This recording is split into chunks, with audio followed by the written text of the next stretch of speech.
Put a newbie in his seat, yeah. See what he does, he walks in. Yeah. The other thing is, I'm just gonna give shout outs when it comes across my heart. Y'all would not believe how much crap I see him turn and give him on a daily basis at the last minute. And he just always puts out a quality product and tries his best to accommodate my needs, and my husband will tell you that's impossible. But anyway, I appreciate it, and I think what you're doing, you do a good job. So. All right, Will, you ready? Yes, ma'am. Can you get my slide? Okay, so my part of this is what I just put on those tables. It looks like this. This is a 1984 anticipation guide, and don't worry, I'm not going to have you do it. So your time is valuable. But just to walk you through this, when I was in Philly, my strand was academic language and literacy. So we did a lot of this, okay? It sounds kind of dry, and some of it was. But I was able to get quite a few things that I'm using on a fairly frequent basis in class. And this is one of them. We started this book about, I don't know, a week and a half, 2 weeks ago. And this is pretty standard. A lot of English teachers will have an anticipation guide. And it's basically a list of themes. So what I would usually do with this before I found this strategy is just, all right, fill this out, strongly disagree, all the way to strongly agree. Tell me why or why not. Try to give me an example. And I found that I wasn't really asking for enough, or not, at least not asking for enough specific information. So with this is almost like a script. All right, so you give them these frames. It acts as a script. They groan a little bit when they first see it because they know that's a little bit more work for them. But I make them actually, you flip this over on the back. In this particular activity, they were in groups of 3. So they were responsible for 1/3 of the list. And it's focused really on whatever their third was. And then from that 1/3, they had to pick a couple that they had real strong feelings one way or the other on. And then they had to run it through these frames. Okay, so they had to write out, in this case, they just had to fill in the blanks, about why they agreed or disagreed, and then all the way through. And so then the next day, we focused as a class just on one. So I gave them index cards to fill these up. And quite frankly, I was a little bit surprised because some of them I was kind of used to getting back maybe a sentence or two. All right, but running through the frames, I found that voila, because I was asking a little bit more and asking them to be a little bit more specific, a little bit more detailed, I was getting a lot more information back. So if you look at these, it just, it goes kind of from more general to specific. You disagree, here's why, but then it takes it a step further. My personal belief, how does it relate to society? Welcome to class, sir. How does it relate to society? And then this is my favorite down here because this allows them, or requires them rather, to take it a little bit further. So they have to do a little bit of research with this. And I found that I could use this to, for other avenues, like maybe set up an argumentative paper, or you could do other avid strategies such as philosophical chairs with it. So it opened up a lot more for me. And of course, with a text like 1984, it's pretty relevant to whenever you're teaching it. So it got them into what's going on now. And, forgot one thing too. The word list is key to it as well because it requires them to look at a certain vocabulary list. So they weren't just grasping for straws. So again, it just, they're called sentence frames because again, it's like a script, and it just kind of directs them to where I want them to be, and it gives them a little bit more specific, specific reasons and specific ways that they can argue something, okay? Because it all comes down to what is their opinion on, and it nicely sets up the book. So it's not just I was kind of knocking my head up against the wall when I was giving them these kind of anticipation guides because I was getting some very general, non-specific answers. So this allows me to take it a step or two further.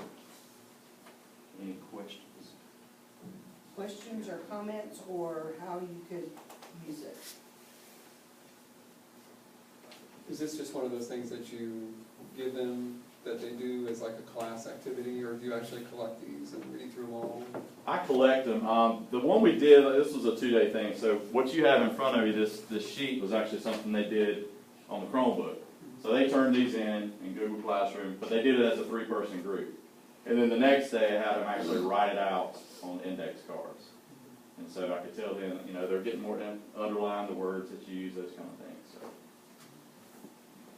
Good job. That's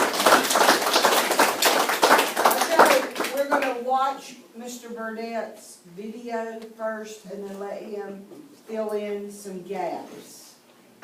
Alright, so the added strategy that we're going to be using today is called Character Corners. It's one that we learned at the Avid Summer Institute this past summer in Philadelphia. So what they're going to do is, we've been talking about exploration and colonization. So they're going to choose between 4 different characters that would live during that time. They're going to think about those people's experience during that time and try to figure out how they would respond to questions, how they would describe their experiences during that time period. So it kind of forces them to look at the information we've been talking about through other people's perspectives.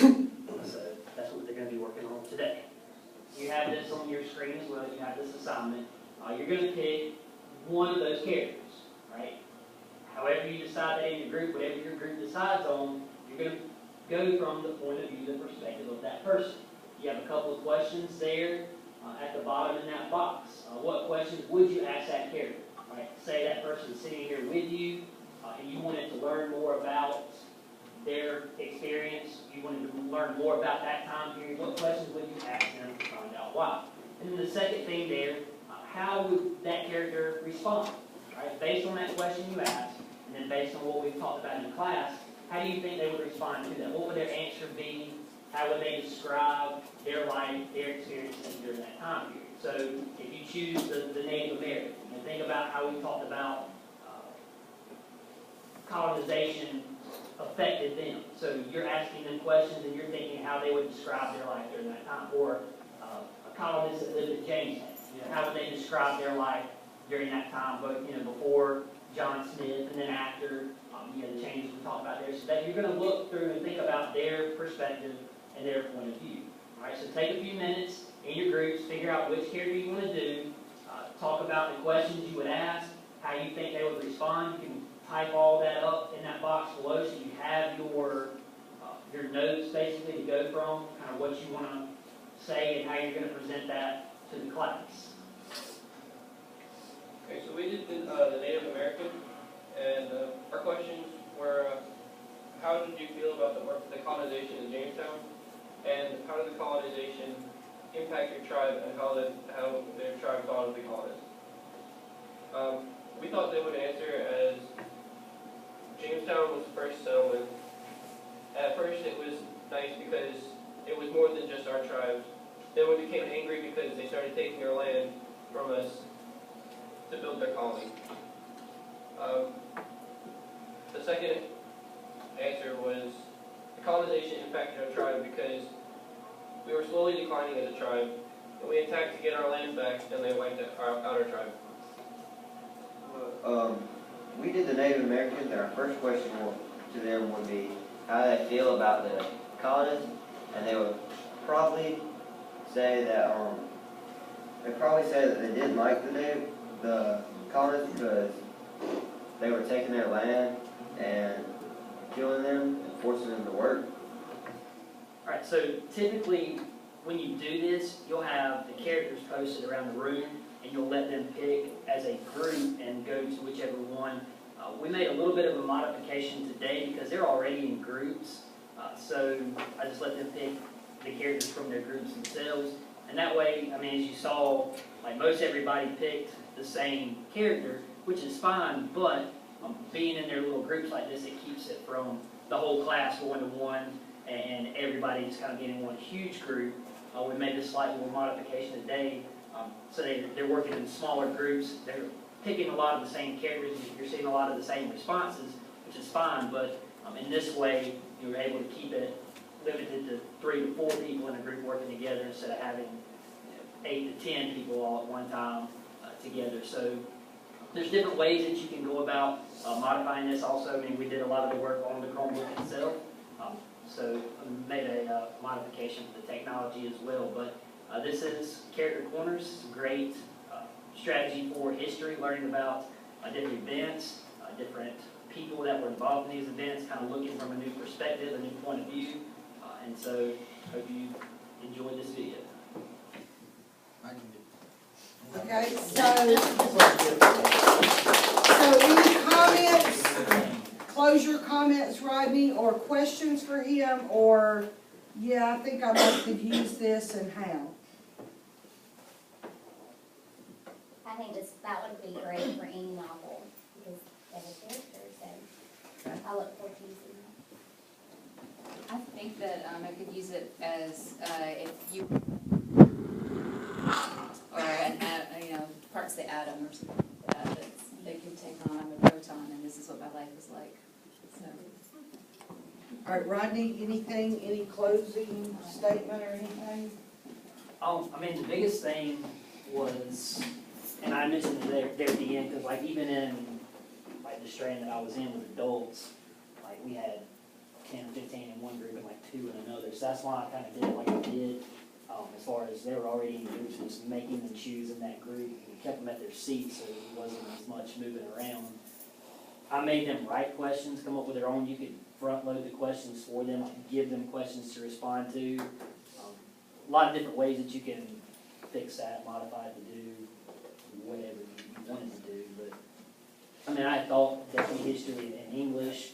I wasn't sure if it would be relevant for any of the others, but I mean, throughout the day, there's been all kind of like science, math, different ways to use that. So maybe it was a little bit more relevant than I was even thinking coming in. So that's good too. Good job.